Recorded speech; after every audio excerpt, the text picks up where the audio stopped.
Assalamualaikum warahmatullahi wabarakatuh. Berjumpa lagi dengan channel saya. Pada video kali ini saya akan berbagi informasi terkait surat edaran nomor 1 tahun 2024 dari Dirjen Pendis. Nah, surat edaran ini tentang pelaksanaan kebijakan akreditasi pada perguruan tinggi keagamaan Islam pasca terbitnya Peraturan Menteri Pendidikan, Kebudayaan, Riset, dan Teknologi Nomor 53 Tahun 2023 tentang penjaminan mutu pendidikan tinggi. Nah, surat edaran ini diperuntukkan kepada rektor-rektor ya, baik PTKIN maupun PTKIS di seluruh Indonesia. Nah, inilah inti dari surat edarannya di bagian E, yaitu ketentuan. Yang pertama, rektor atau ketua PTKI melaksanakan dan memperhatikan ketentuan tanggal-tanggal penting sebagai berikut.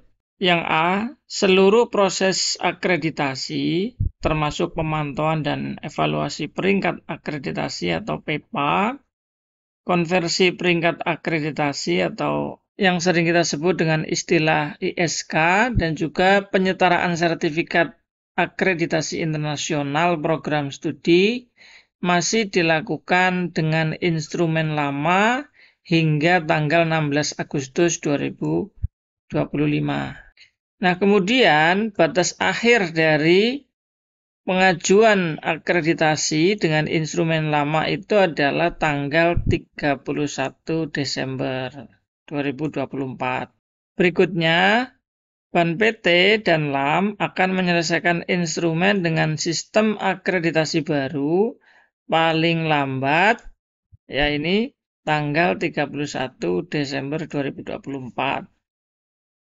Nah, untuk sosialisasi instrumen baru, itu akan dilaksanakan tanggal 1 Januari sampai 16 Agustus 2025. Nah, kemudian instrumen akreditasi baru akan berlaku efektif pada tanggal 18 Agustus 2025. Nah, ini poin F ini yang harus diperhatikan secara serius oleh teman-teman.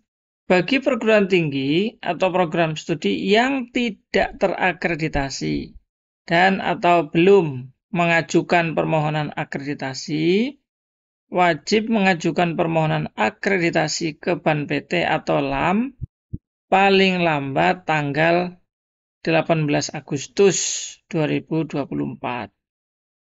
Apabila ketentuan tersebut tidak diikuti, maka perguruan tinggi atau program studi akan diberikan status tidak terakreditasi dan dicabut izin penyelenggaranya. Nah, ini salah satu pokok dari surat edaran ini adalah di poin F ini. Jadi teman-teman yang prodinya memiliki status tidak terakreditasi ya, atau TMSP, dan juga prodi-prodi yang belum mengajukan permohonan akreditasi, silahkan untuk bersegera mengajukan permohonan akreditasi. Yang sudah ada LAM-nya ke LAM, yang belum ada LAM-nya ke BAN PT. Nah, seperti itu. Kapan terakhir ini? Yang dikasih tebal ini, yang di bold.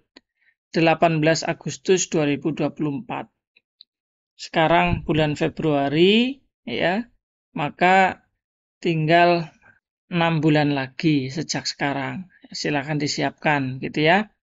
Nah, kemudian untuk keperluan itu di poin 2 ini dijelaskan dalam memenuhi identifikasi data dimaksud sebagaimana pada poin F, ya poin F itu yang ini, saudara diminta melaporkan kebutuhan data akreditasi ya melalui tautan ini ya bit.ly/akred-2024. Paling lambat itu 19 Februari 2024. Berarti sekarang tanggal 14, ya berarti tinggal 5 hari lagi gitu ya. Nah, apabila data tersebut tidak dipenuhi hingga batas waktu yang ditentukan, maka dianggap tidak mengajukan dan siap menerima konsekuensi sesuai peraturan perundang-undangan yang berlaku. Oke ya, ini jelas ya.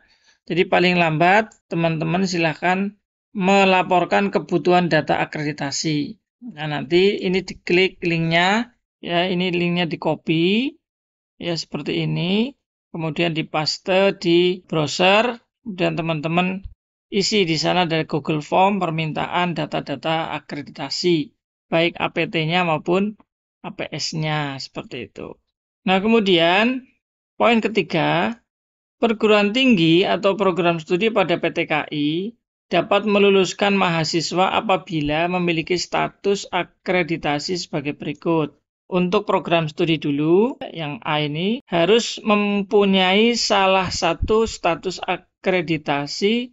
Yang pertama adalah status terakreditasi sementara. Ini hanya untuk prodi baru. Kemudian status terakreditasi. Kemudian status akreditasi unggul. Dan yang terakhir status terakreditasi secara internasional. Nah, kalau perguruan tinggi itu hanya dua, yaitu yang pertama status terakreditasi sementara hanya untuk perguruan tinggi baru atau status terakreditasi. Selanjutnya untuk poin 3C, status terakreditasi sebagaimana pada huruf A dan B di atas termasuk status terakreditasi sementara. Nah, hal ini mengandung makna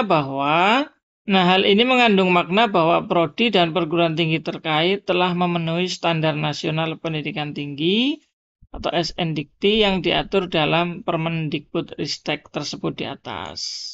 Nah, kemudian program studi dan perguruan tinggi yang terakreditasi dengan peringkat akreditasi A, unggul, B, baik sekali, C, dan baik dari Ban PT dan LAM yang masih berlaku saat Permendikbud 5323 ini diundangkan, peringkatnya tetap berlaku hingga masa berlakunya selesai. Jadi teman-teman yang prodinya atau perguruan tingginya gitu ya, memiliki peringkat akreditasi seperti ini dan masa berlakunya masih ada, itu akan tetap berlaku sampai masa berlakunya habis. Nah, sehubungan dengan ketentuan sebagaimana diatur dalam poin 1 dan 4 di atas, 1 dan 4 ini kita cari-cari tidak ada. Oke, nampaknya yang dimaksud ini ya, poin A dan poin D. Ya, ini 1 dan 4 gitu ya. Maka dalam beberapa tahun ke depan masih akan ada program studi dan perguruan tinggi dengan status sebagaimana dimaksud pada angka 4 dan angka 1. Jadi yang dimaksud masih ada ini, A, unggul, B, dan seterusnya. Gitu ya. Nah, yang terakhir untuk poin keempat, setelah pemberlakuan instrumen akreditasi baru pada tanggal 18 Agustus 2025, maka baik Ban PT maupun LAM akan melakukan proses otomasi akreditasi dengan ketentuan sebagai berikut. A. Yang dimaksud otomasi akreditasi adalah proses akreditasi tanpa asesmen. Kemudian, proses otomasi dilakukan dengan cara mengecek data PD Dikti mirip dengan PEPA pada Ban PT. Yang C. Proses otomasi bisa dilakukan oleh Ban PT atau LAM sesuai dengan kewenangan masing-masing. Kemudian proses otomasi menggunakan instrumen PEMPS di pemantauan dan evaluasi mutu program studi, gitu ya. Nah, instrumen PEMPS akan diberlakukan 6 bulan setelah ditetapkan. Dan yang terakhir, penyelenggaraan prodi akan dievaluasi melalui PEMPS apabila masa akreditasi berakhir. Saya rasa demikian dulu untuk video kali ini. Mudah-mudahan bermanfaat. Terima kasih telah menonton. Jangan lupa like, share, komen, dan subscribe. Assalamualaikum warahmatullahi wabarakatuh.